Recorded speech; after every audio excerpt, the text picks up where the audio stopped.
Hello મિત્રો, સવાર આવી ગયા કંપની પર ને પછી દુકાનમાં બિસ્કિટને લેવા ગયા ને આ લોકો તો બરોબર લેવા લાગ્યા. આ લાવ તે લાવ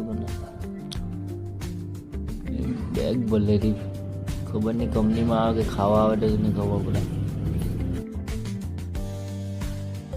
ને પછી ખાવાનું લઈને ચાલ્યા કંપનીમાં. પછી 3 વાગે છૂટી ગયા. છૂટીને પછી સીધા ઘરેથી પછી સાંજે બોર્ડરૂમમાં નીકળી ગયા. એમ બોર્ડરૂમમાં ગયા તો કોઈ માણા બી નહીં મળે. થોડી વાર ઊભી રહ્યા, રોલિંગ કરવાનું છે એમ કે પછી રોલિંગ કરી લીધું. રોલિંગ કરતાં એટલે બધા આવી ગયા. એવું રોલિંગ એટલે પછી ચાલુ કરી દીધું રમવાનું. પછી સાંજે જીમમાં આવી ગયા. જીમ કરીને ચાલ્યા ઘરે. ચાલો કાલે મળ્યા. Bye bye.